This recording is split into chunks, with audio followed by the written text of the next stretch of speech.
So, welcome to my Florence and Tuscany travel diary, where I am going to share with you how I travel Florence and Tuscany and how you can as well. And along the way, I'm going to share with you some tips and advice that I learned from my mistakes so that hopefully you can avoid them and have an even better time than I did. So let's get started.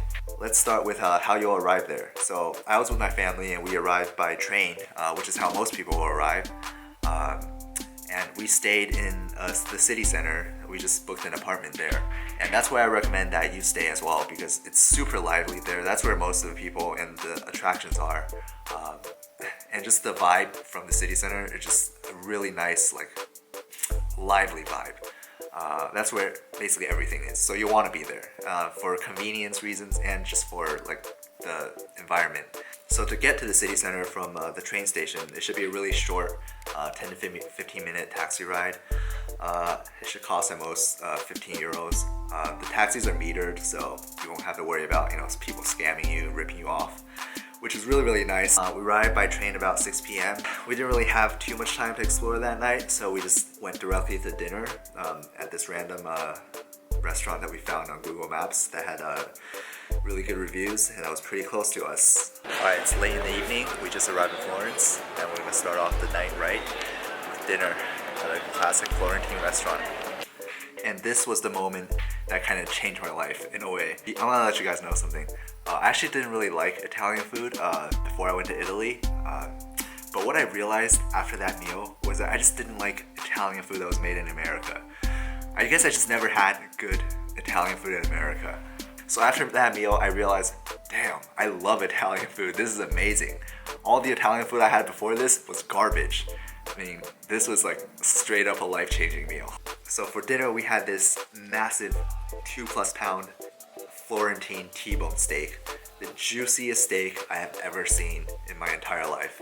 I mean, the steak was like as big as my face, basically. Just cooked to a perfect medium rare. I mean, so juicy, so tender. It will just melt in your mouth. And Florentine steak is like the staple of Florentine cuisine. So you absolutely need to try it when you go there. Just promise me, just go to Florence and eat the T-bone steak. And that's it. That's all. That's the end of the video. Goodbye. I'm just kidding. But the steak was absolutely gorgeous. And after dinner, we just walked around Florence. It was pretty late, but still super lively. Honestly, Florence is like always popping, so even at night, it's still super lively. It just felt like a huge night market almost. That's kind of the vibe I got from the whole city. And then we walked around and we stopped by this beautiful gelato store. And you're gonna be eating gelato a lot when you're there, because it's one of the most famous things to come out of Italy. So, I mean, this gelato store is scattered all around Florence. But we stopped by this place called Venchi, and this place had like a massive chocolate fountain behind the cash register. So, I don't know if it's real or not. It probably was. It looked really real. It makes you want to just like put your finger there and just like lick it. But yeah, it was delicious. I mean, there was a long line. There's a lot of people there, probably because it's really good. Had some chocolate, some coffee, and some, what was the other flavor? I think like mocha. And it was really delicious, super sweet. I mean, loaded with sugar, but absolutely delicious. I mean, just one bite is gonna change your life. I'm just kidding, it's not gonna change your life, but it was delicious. And with that, let's continue on to day 2. Good morning, we have a full day in Florence today. And we're gonna start it off by visiting the Accademia Gallery. And I'm probably gonna stop at coffee on the way there.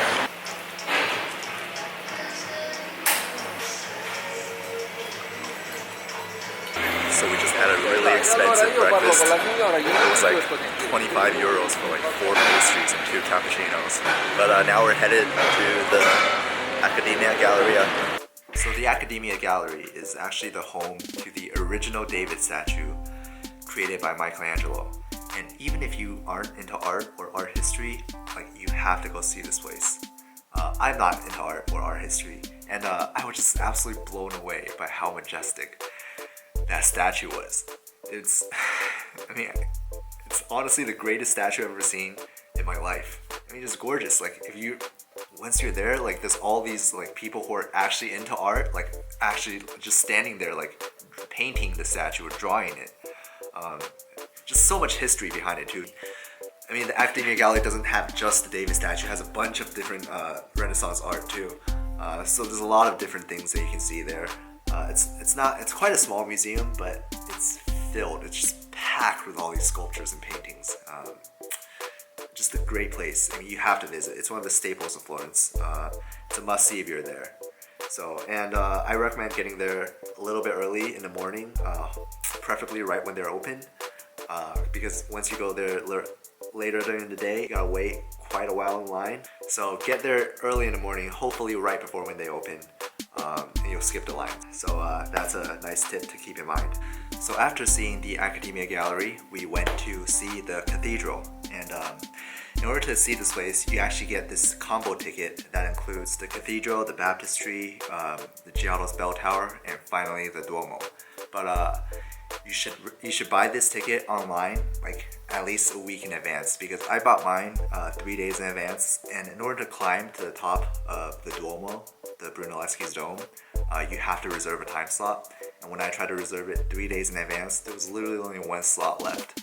Like for this ticket, you have to buy in advance, otherwise you're just not going to be able to climb the Duomo, and your trip's going to be ruined. I'm just kidding.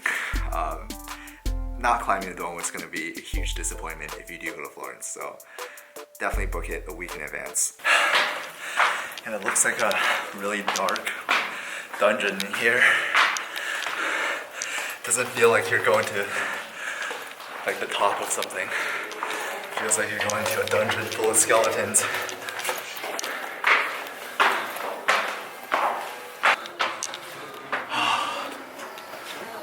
I'm sticking to rectangles from now on. At last, we made it. And the view is absolutely spectacular. You literally see the entire city.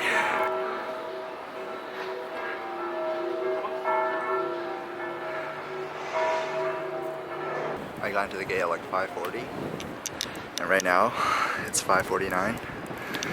So we just don't stop. It takes like 10 minutes to get up here. And the next day we actually went on an organized tour all around Tuscany. We were on a tour bus basically the entire day. It drove us to a couple of places.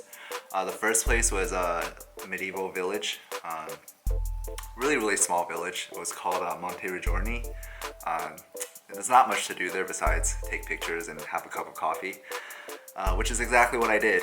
Took some pictures, walked around, had a cup of coffee, cup of cappuccino, and then we left. We were only there for about like half an hour. Yeah, that's the thing with these organized tours. You don't really get much time, a lot of time to explore each destination, but it is all planned for you, so that's nice. And next we went to Siena. So Siena also had a medieval vibe to it. It was actually like a really powerful city during the Middle Ages. So the interesting thing about Siena was that every year they have this huge horse race, and the neighborhoods in Siena like compete with each other to see who has the fastest horse and the fastest jockey. And in the middle of Siena is like this huge plaza, really lively, a lot of people, a lot of shops, really interesting to explore. So we just spent like about an hour or so just walking around Siena, and then we had lunch there as well. The lunch was organized by the tour as well, so it wasn't, it was like okay. The food was like mediocre, not that great. But what do you expect? It's food that you get from an organized tour. And then afterwards we went to another medieval village. Right now I'm in the beautiful Tuscan village of San Gimignano, but the streets smell like cheeses and salami. It's unlike anything I've seen before. So we took some time to kind of explore. So the interesting about San Gimignano is that it's home to the best gelato shop in the world, supposedly. So this is gelato shop. I'm not too sure what the name is. I'm sure you can Google it. Apparently that gelato shop won like the Gelato World Championships or something. So basically it has proof that it's the best gelato in the world. But the line for it was absolutely massive. So we didn't really have time to get the gelato because we only had like about maybe like less than an hour there. And it was a pretty big place to walk around. So I actually just decided to spend the time to walk around San Gimignano rather than wait in line for some gelato. But yeah, you can wait in line for gelato there if you want. But it will suck up a lot of time, so that's why we didn't do it. But right outside of San Gimignano, it's a really nice view of like the green lush areas around it. Just a really nice environment. I just sat there, just took in a view for like a good like 10 minutes. Took some pictures. Yeah, really nice place. Just beautiful Italian countryside kind of feel. And our final destination was Chianti, and we had a wine tasting there. So Chianti is this famous region in Tuscany that has some of the best wine in the world. I don't know anything about wine, so honestly they all taste the same to me. I know it sounds ignorant, but wine's just not my thing, so wasn't really into it.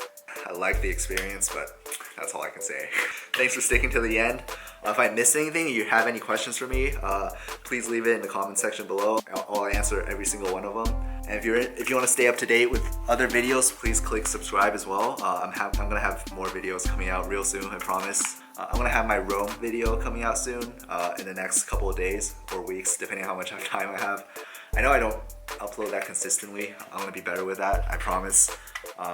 Yeah, just work in life, But yeah, thanks for watching again. Yeah, see you next time in my Rome video. See ya.